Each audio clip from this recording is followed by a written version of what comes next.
Welcome to Inspiration and Transformation from the Banks of the Ganga with Sadhvi Bhagawati Saraswati, an American sannyasi living at the Parmarth Niketan ashram in Rishikesh, India.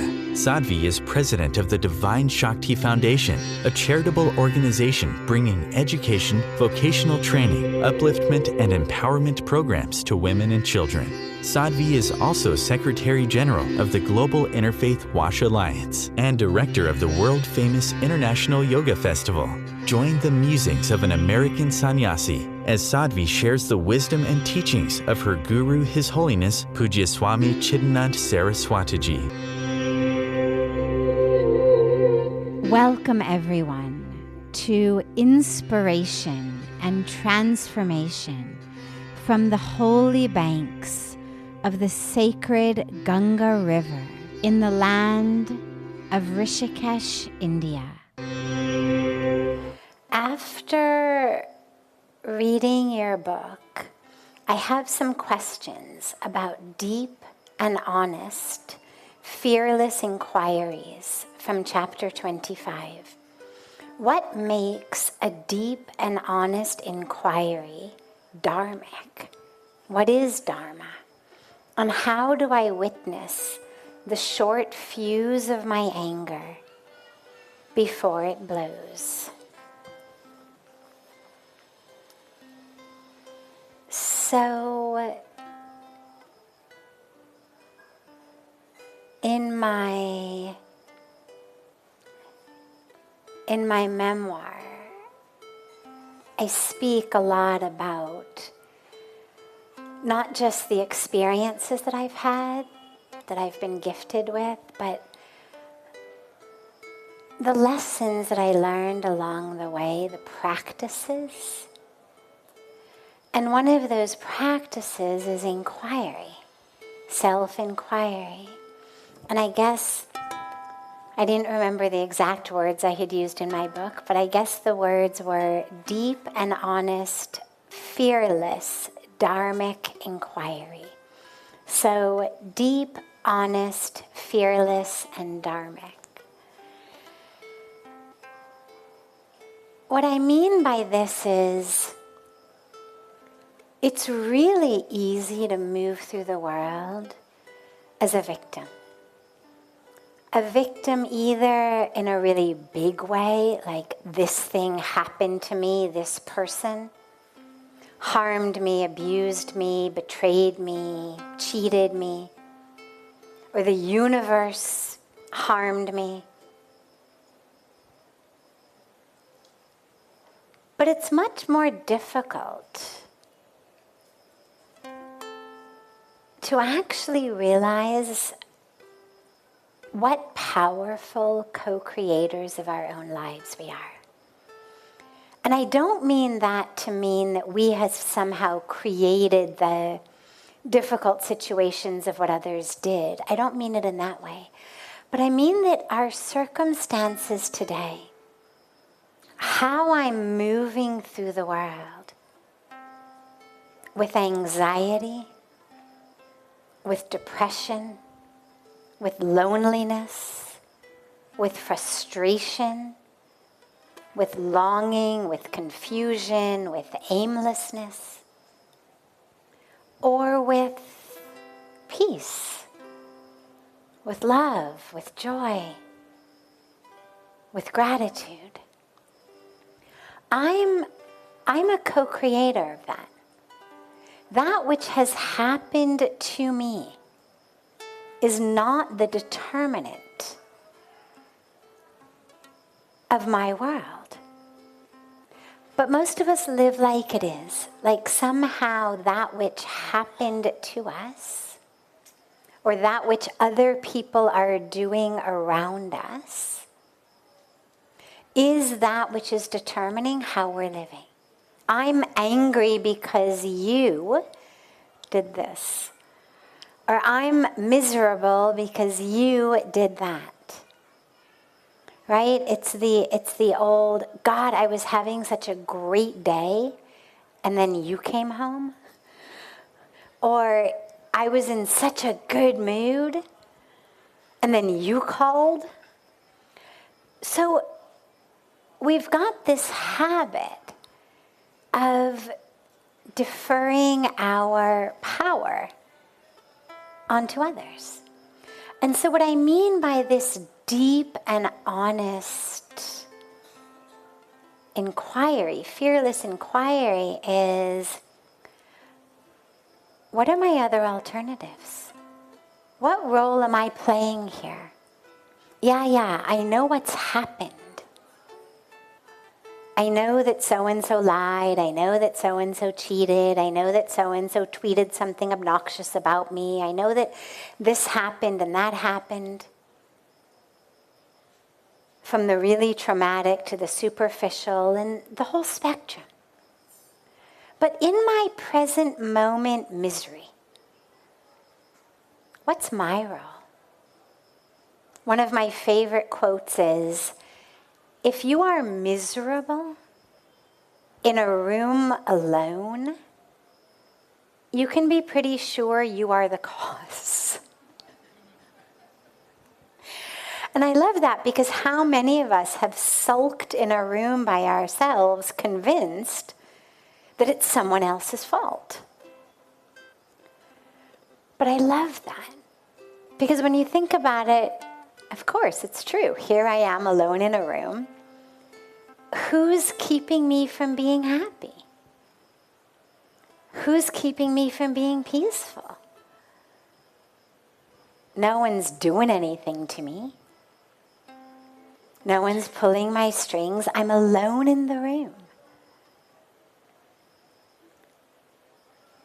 And so that's what I mean by that inquiry, is here I am, alone in a room, miserable.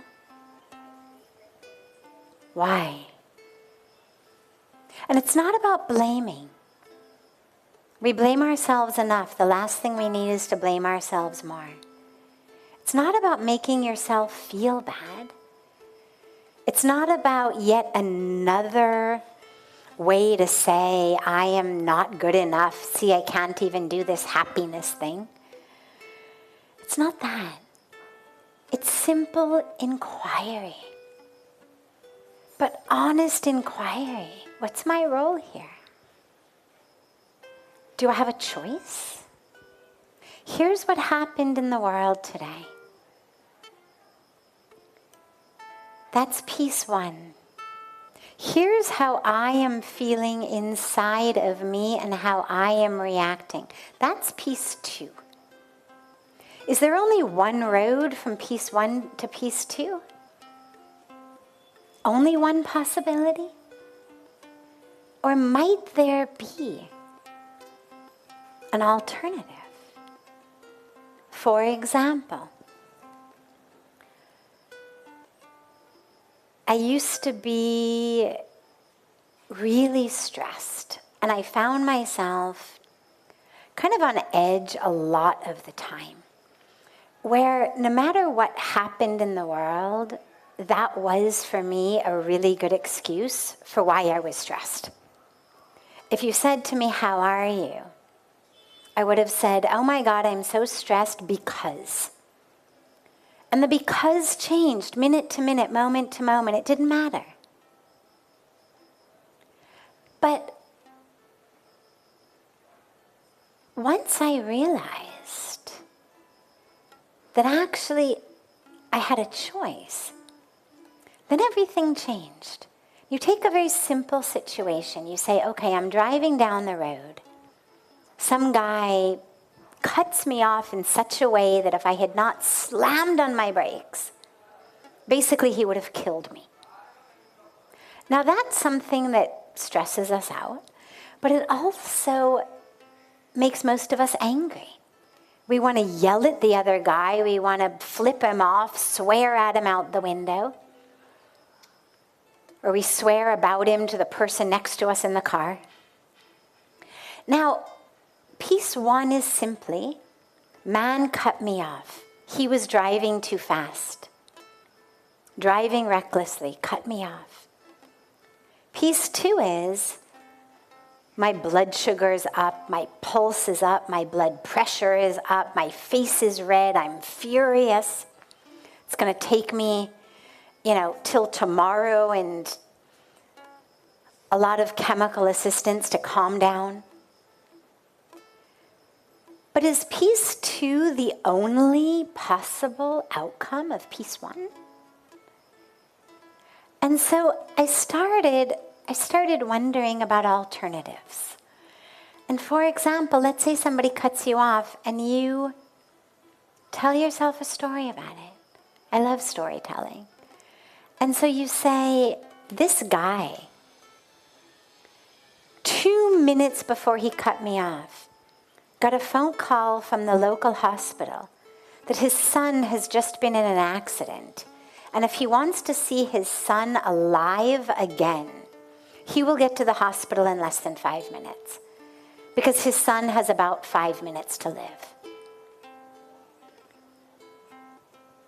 Now you see how the felt sense experience of that moment changes? How suddenly, guess what? It's not about me. Guess what? The man was not insensitive to me, trying to harm me. The poor guy was just trying to see his son alive. And suddenly, instead of wanting to cuss him out, you want to clear the freeway for him. You want to travel behind him to the hospital. Be there with him. And so when I'm talking about this deep inquiry, it's just that. It's the simple question. What's my role in how I'm feeling in the world I'm living in, my experience of the world? And number 2, is there an alternative? And that inquiry is what I refer to as that deep, fearless inquiry, because it's hard to look at situations and say, yeah, I could have done that differently, but I didn't. Yeah, I could be doing this moment differently, but I'm not. I don't actually have to be yelling at you. I don't actually have to be sulking, but I am. That's a difficult place to really acknowledge. So it's got to be fearless. And the Dharmic component, because the second part of the question was, what is Dharma? So Dharma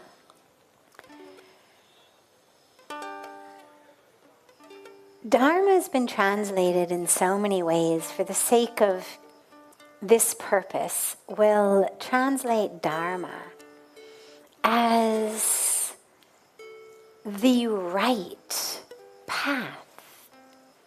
There's a general universal right path.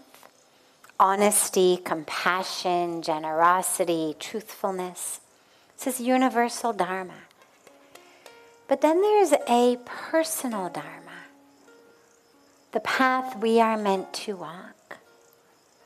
But Dharma is always about fulfilling your role to the very best of your ability. Whatever role that may be. We go through different roles in life. In Indian society, they talk about 4 ashrams of life, each of which is a dharma. So brahmacharya is the first phase for students. Grahast ashram, or grahast dharma, is your householder phase. That's when you marry and you have a job. You acquire things. You build things. Then there's vanprast, which is after the kids are grown and you're retired and you're sort of pulling away from things of the world. And then sannyas, a full withdrawal of that engagement in the world. But there are 4 different dharmas that we go through at different phases of life. But we also each have different dharmas in every moment of our life. The different critical roles that we play in different relationships. A dharma is a child to our parents. The dharma is a parent to our child. As a husband or wife to a husband or wife. But then we also have our individual Dharma that's separate from our relationships, separate from our phase of life, that's really the who are you and why are you here question. And so that inquiry has to include that question. For me, when I came to India 26 years ago in the midst of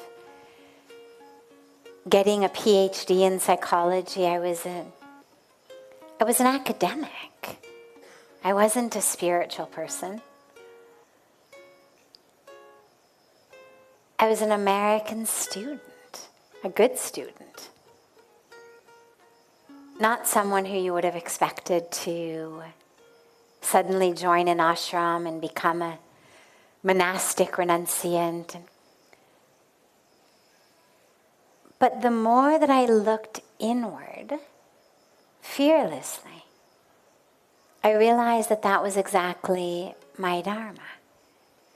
As crazy as it seemed at the time to everyone who knew me, as unexpected as it was, that was my Dharma. And so that's an inquiry that all of us should do. And the truth is, you don't have to tell anybody. A lot of us get really embarrassed to inquire, because the moment we come face to face with ourselves and our egos and our ignorances and our false identifications and desires and fears and all of that, we feel kind of embarrassed inside. But just remember, you don't have to tell anyone. This is just you. Nothing to be embarrassed about. We're here in our human package. But if you're not honest with yourself, you're depriving yourself of the whole reason you're here. So even if you're never honest with anybody else, at least be honest with yourself. You don't gain anything from lying to yourself.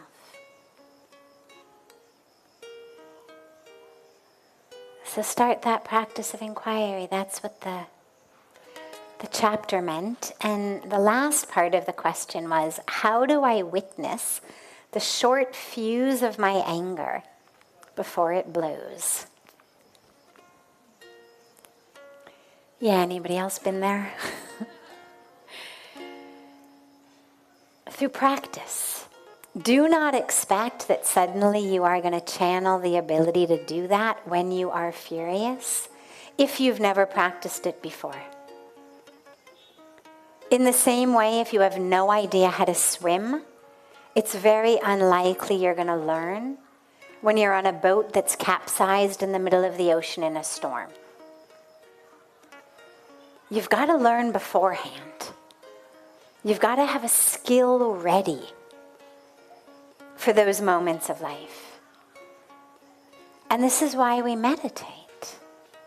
It's why we develop mindfulness, awareness. Why we engage ourselves in practices of expanding our consciousness. Because then we can be aware. Then rather than suddenly becoming aware as I'm, hitting somebody or punching my hand through a wall or on my 5th of the 6-pack or whatever it may be, rather than suddenly becoming conscious in that moment, I'm able to see it happen. I'm able to notice the trigger. I start to feel it in myself, just ever so slightly. We all know that feeling. Your insides feel like they're boiling. And the heat's just getting hotter and hotter. And your vision starts to become really narrow. We know what that feels like. develop a practice in which you see how far in advance can you recognize it, right? It's like if you've ever stood on the ocean looking for whales or looking for ships or looking to recognize something from really, really far away. When I was in Iceland in August, we went out whale watching. And it's amazing because you stand on the deck of the boat knowing that you should be seeing whales, hoping to see whales. Every tiny little shadow, black spot in the distance, you think, oh, that's a whale. And then you realize it's not. But that focus onto the horizon, where you're not waiting for it to come up right in front of you and blow. You're trying to see it from as far away as you can.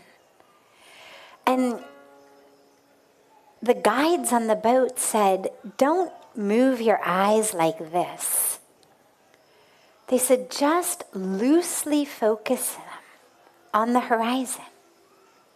It was actually a very interesting technique because it's very similar to open-eyed meditation, where you're just ever so gently allowing the vision to be there and to be expansive. And with that vision focused all the way out as far on the horizon as you can, you've got the best chance of seeing the whale. And I was thinking as the guide was saying this, that that's exactly how I practice trying to see anger. Of just staying as mindful as you can all the time, such that the moment that trigger comes, that spark comes, you're able to see it. Oh, yeah, look, it's building. Oh, look. And then long before your blood pressure's through the roof, long before your heart is racing and your palms are sweaty and you've got the, exact thing you're going to say to this person to show them, long before that, you're able just to look at it and say, wow, that's so interesting. That made me angry. Huh. So interesting. Is there an alternative? And when you can see it from that far out, there's always an alternative. But you've got to practice in advance. So develop a practice of meditation. Develop a practice of mindfulness, where you're simply being aware. We'll end Satsang tonight with a brief meditation. But bring this into your daily practice. Just be aware, be mindful. While you're eating, while you're drinking, while you're walking, while you're breathing. And if you can bring that mindfulness into your life, then you'll notice when the emotions start to build, whether it's anger, fear, greed, lust, jealousy, whatever it may be, you're able to see it at a distance that's far enough away before it's actually wrapped itself around you. And that's what our whole spiritual practice gives us. It's not that we never have emotions. It's that we're able to see them from such a far distance that we're not slaves of them. You're listening to OTR-FM, part of the IOM radio network. Being a radio host on IOM FM allows you to build your show on a rich platform with the power of the internet to fulfill your outreach goals and connect with a very specialized and global online audience, unlimited by time and distance. Om Times Radio will provide you with web relevance, a recognizable conscious brand, and with the standard of excellence that has accompanied every single Circle of Hearts Radio is a sanctuary on the airwaves. Join me, Grandmother Elia, in the circle on Sunday, 2 p.m. Eastern, as I share information to both enlighten and nourish your soul. Hi, this is Christina Ricci with RAIN. Every 2 minutes, another American is sexually assaulted. If you or someone you know has been sexually assaulted, you are not alone. Help is just a call or click away through the National Sexual Assault Hotline. Please call 1-800-656-HOPE, that's HOPE, or visit rain.org, that's RAINN.org. Brought to you by RAIN and this station. Welcome back to Inspiration and Transformation. I'm so glad to have you all back here with me. When is the appropriate time to start a spiritual path? Yesterday.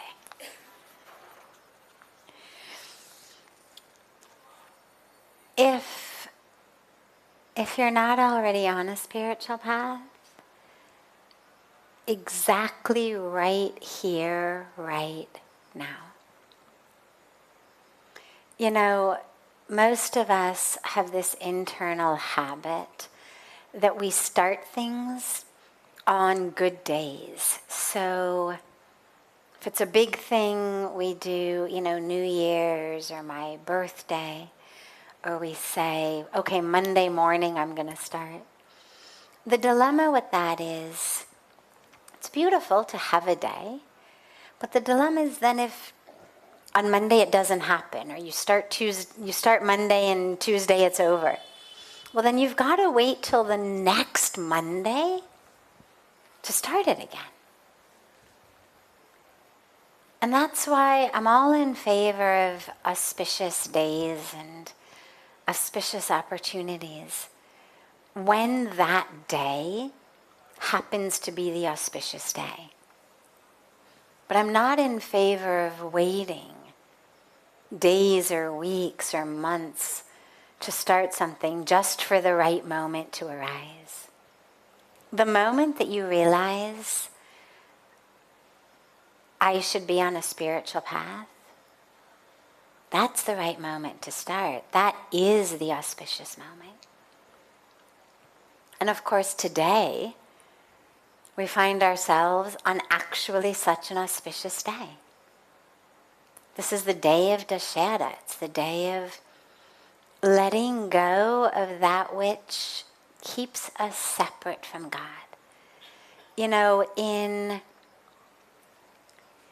In the Christian tradition, there's a sense around, and I'm far from a scholar on the Christian faith, but there's a sense around the internal aspect of who we are being sinful. A sense that core of who we are based on our birth lineage is sinful. And that there's things that we need to do in order to attain salvation, saving. One of the things for me that has always touched me so deeply and inspired me so much about Sanatana Dharma is that the teaching is actually very different. The teaching says the core of who you are is divine, is pure, is perfect, is one with God, is pure consciousness. But Maya kicks in, illusion kicks in. You over-identify with the physical body, with its stories, with its roles. And that leads to anger and grudges and lust and greed and jealousy and all of those vices, pride. But these are not aspects of sinfulness on the inside or evil on the inside. They're aspects of simply ignorance that forgot how divine, how full, how whole, how complete you are. And so on this day of Dashera, we celebrate Lord Ram killing this demon with 10 heads, representing all of these different aspects of our ego, of our vices, right? The anger and the lust and the greed and the pride and the envy.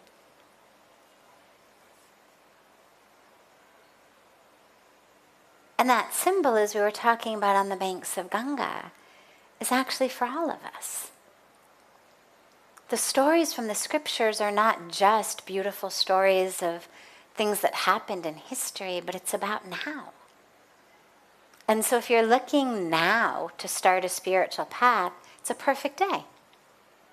And even if you're on a spiritual path, but you're looking to go deeper, or you're on a deep spiritual path, but you still find yourself plagued by any aspect of this, this is the day when the energies of the universe align to help you let go of all of that. So this is the right moment. This is exactly the right moment to begin or to deepen your path. And then if, because you're human, tomorrow or the day after you find yourself acting not in alignment with your path, well, that'll be exactly the right moment to begin again. You don't have to wait till you're sitting back in Rishikesh, back in Satsang. The moment you realize you've gone off the path, just come back. It's like in that very, very short, just centering, guided meditative experience from the beginning. Right? Our minds wander. It's what they do. It's the nature of the mind. And we just bring it back. Wanders again, we bring it back. And slowly, slowly, as we practice it actually as meditation for longer periods of time, we become able to be grounded in awareness. Whether the awareness is of the breath, the awareness is of the being, the awareness is of a mantra. Whatever we focus that awareness on, and then ultimately it becomes just awareness. And yeah, sometimes the awareness is aware of the breath, and sometimes it's aware of a mantra or something else. But we actually become anchored just in that awareness. But the practice along the way gives us this beautiful technique of just coming back. Just coming back. Don't yell at yourself, don't berate yourself, don't criticize yourself. Don't tell yourself stories of whose fault it is that you got distracted. He came home and slammed the door. I've told him 1,000 times not to slam the door, but he did. Ruined my meditative awareness. We tend to make up stories about things. But instead of that, just bring it back. No stories, no judgment, no analysis, not where it's gone. Just bring it back. And you'll find that that becomes a beautiful technique on your spiritual path the rest of the time as well. Oh, lost your temper? Okay. Just come back. Got sucked up for a moment into jealousy? Just come back. Sucked up for a moment into greed or envy? It's okay, just bring it back. No need to criticize yourself, no need to tell yourself a big story about it. Just come back. Just come back. So, right now is the exact perfect moment to start. And whatever moment you discover that you're no longer on it, is the exact perfect moment to just come back. And we just keep coming back. This is OTR-FM, part of the IOM radio network. Om Times Magazine is one of the leading online content providers of positivity, wellness, and personal empowerment. A philanthropic organization, their net proceeds are funneled to support worldwide charity initiatives via Humanity Healing International. Through their commitment to creating community and providing conscious content, they aspire to uplift humanity on a global scale. Om Times, co-creating a more conscious lifestyle. Do you have time to read that inspiring book or that blog post you've been meaning to get to? In your busy world, how do you improve yourself and keep your life going? I'm Lisa Kay, and my Between Heaven and Earth radio show can transform your life just by listening. Be uplifted with inspiring topics, positive stories, and ideas that really work. Between Heaven and Earth radio is conscious living for your soul, every Wednesday at 4 p.m. Eastern Time. Like Baldwin with People for the Ethical Treatment of Animals. I grew up loving circuses and other traveling animal shows, but it never occurred to me what life might be like for the animals. Training wild animals to do things they don't understand takes force. Routine discipline with a hook or whip with the heel of a boot shows the animal exactly who's the boss. Don't patronize animal acts. Please contact People for the Ethical Treatment of Animals. 757-622-PETA. Welcome back. This is Sadhvi Bhagawati Saraswati with Inspiration and Transformation. That burden of abundance, right? I mean, again, something to be so grateful for. We've got so many choices. Think about how many people don't have so many choices. Whether it's a choice of what job to have, a choice of where to live, a choice of who to marry or to marry at all. So many choices we have. The best way to choose is to develop an awareness of who you are. Because all of the choices seem almost random until we know who we are. Right? I mean, I could be this, I could be that, I could do this, I could do that. So many, unlimited. And if I don't know who I am, then it becomes almost like eeny, meeny, miny, mo, tossing up a coin what to do. But if we know who we are, if we have the ability to connect with our Dharma, our right path, you can think of it like the Dharma of fire is to burn. The Dharma of water is to wet. So what is your Dharma? Beyond your body, beyond your roles, beyond that which the culture and society has told you based on your color, your race, your religion, your socioeconomic status, aside from all that, who are you really? Meditate on it. It's the age-old, perennial, perfect question of path of Advaita Vedanta, path of Jnana Yoga. Who am I? Who am I? Who am I? And yes, ultimately, eventually, that answer is going to be an experience of soul. But along the way, you get some really good clarity of who you are. And it may begin by who you're not. Okay, I'm not quite the social butterfly that I'm pretending to be. Okay, I know that I'm good at math, but I'm really not meant to be an engineer. Okay, I know this person really likes me, but I don't really think that my destiny is with him or her. These truths start to arise as you get quiet and go within. So just meditate on it. And also realize that there isn't really a wrong answer. Because in many cases, our dharma is not something that gets fulfilled or not fulfilled based on our career. A lot of people have careers just to put food on the table, support their family. There's nothing wrong with that. Maybe your calling is to be an artist or a musician,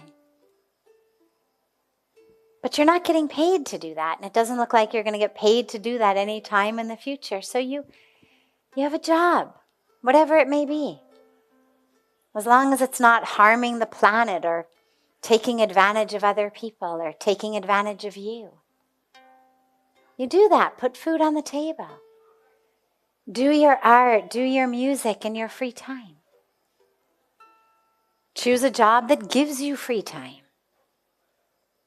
So don't worry about what to do as in, I have to find the perfect job or career. It may be for you, and it is for many, just really a way of having a house, of having a car, of having food on the table, of sending your kids to school. And your whole purpose, your dharma, may be something completely unrelated to your profession.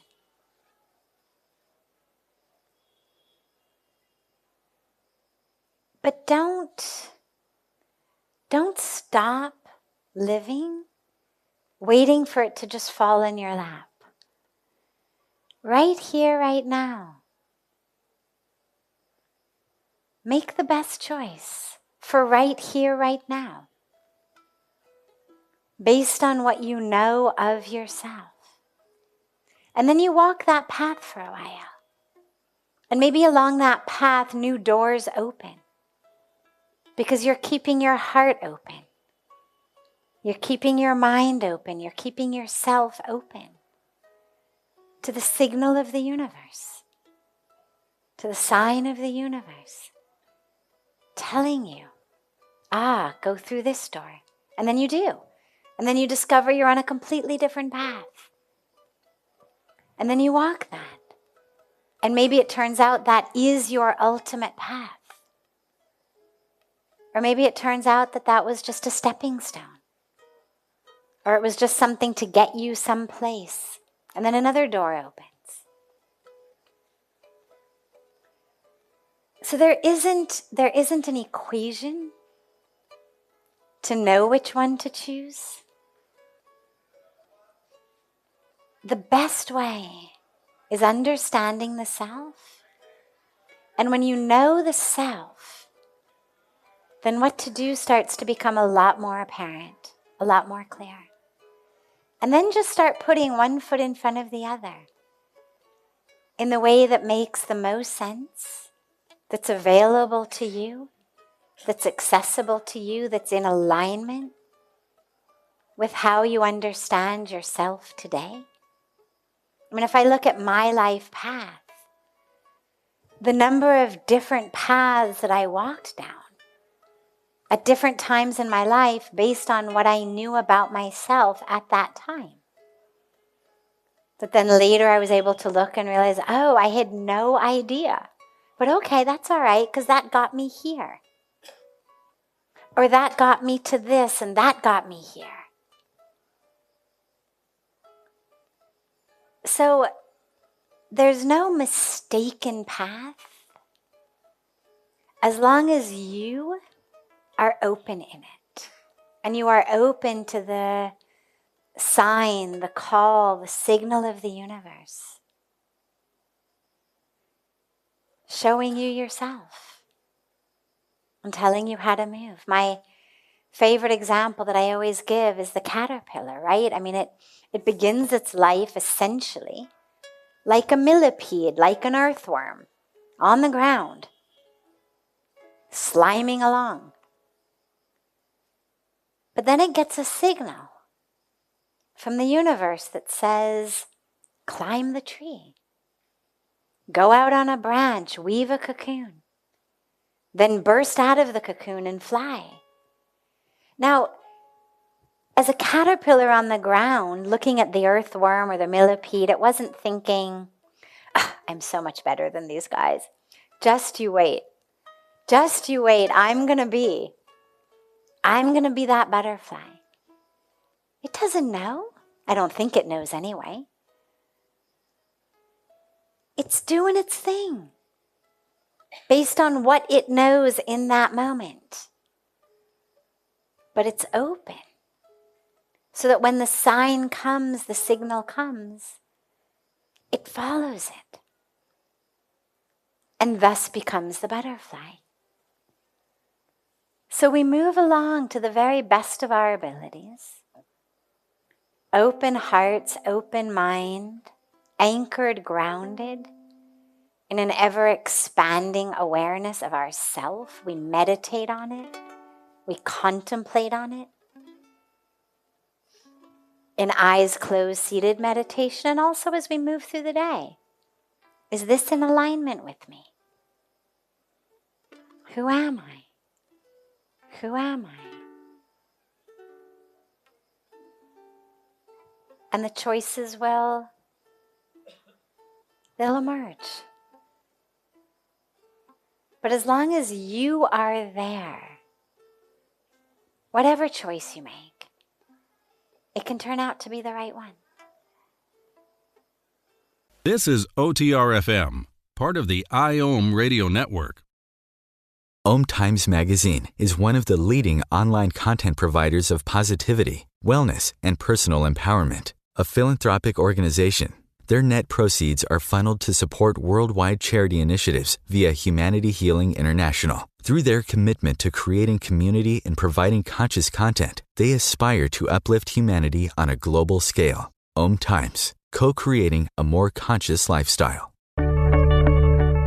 Do you have time to read that inspiring book or that blog post you've been meaning to get to? In your busy world, how do you improve yourself and keep your life going? I'm Lisa Kay, and my Between Heaven and Earth radio show can transform your life just by listening. Be uplifted with inspiring topics, positive stories, and ideas that really work.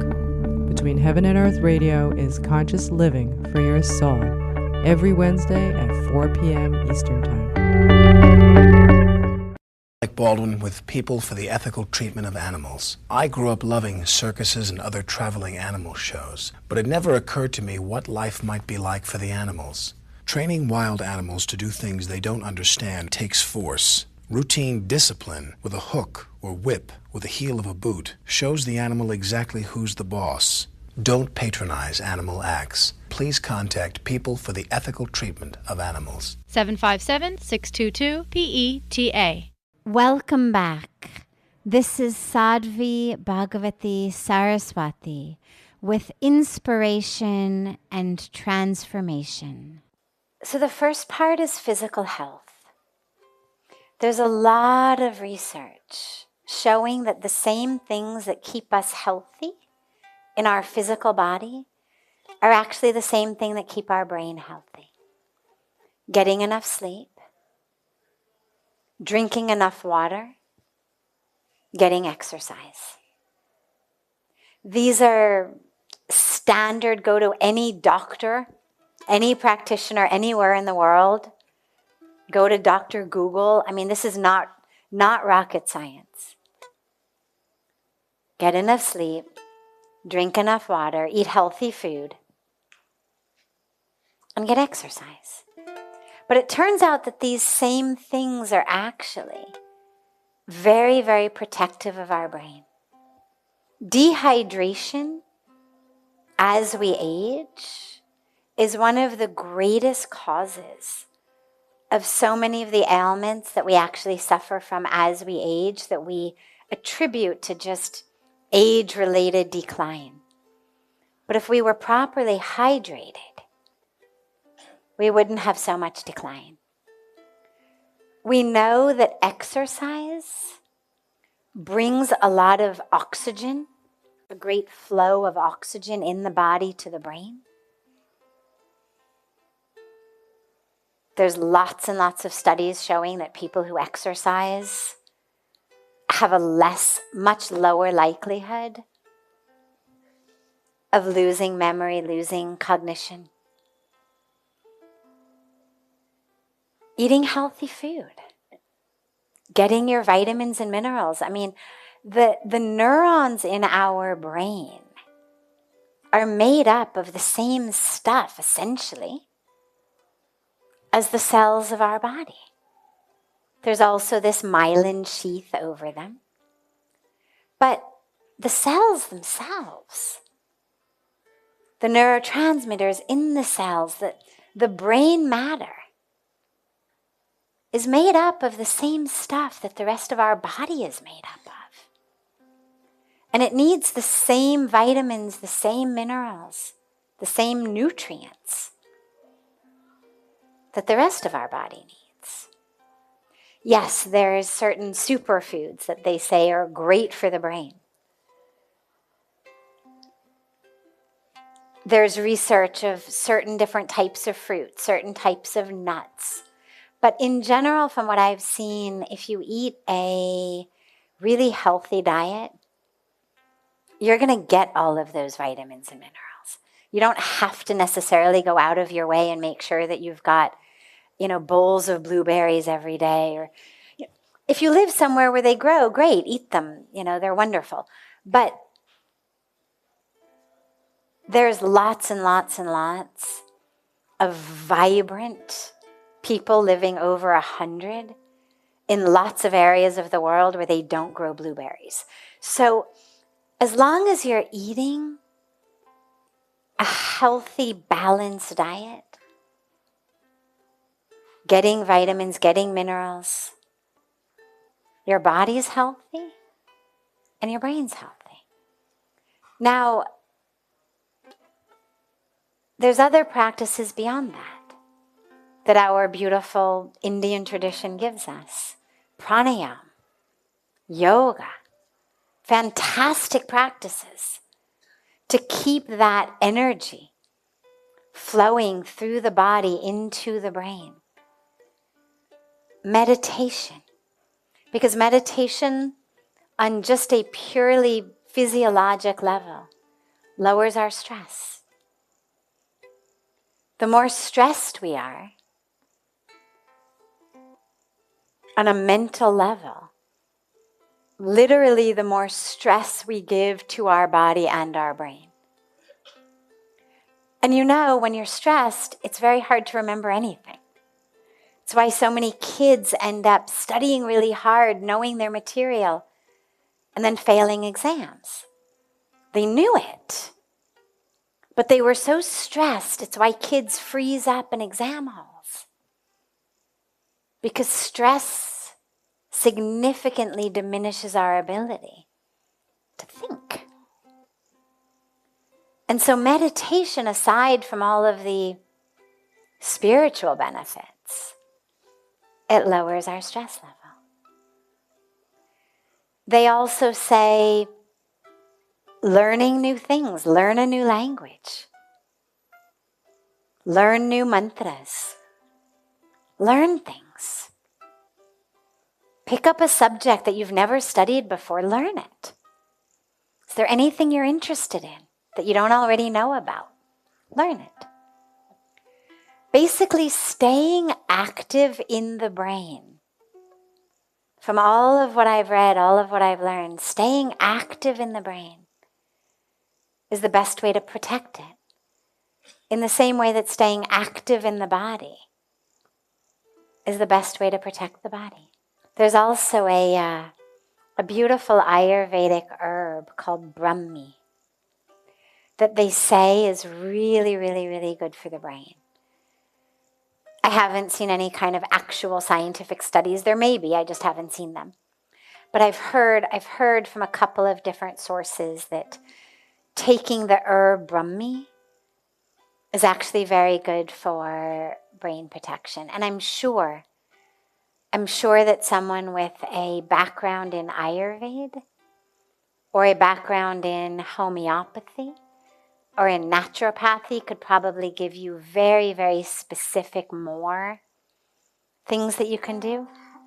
But these are all very, very, very powerful ways to keep the body healthy and the brain healthy. This brings to a close this hour of inspiration and transformation. Thank you so much for joining me. I'm so glad to be together with you all each week, and I look forward to being together again next Thursday, same time, on Om Times Radio.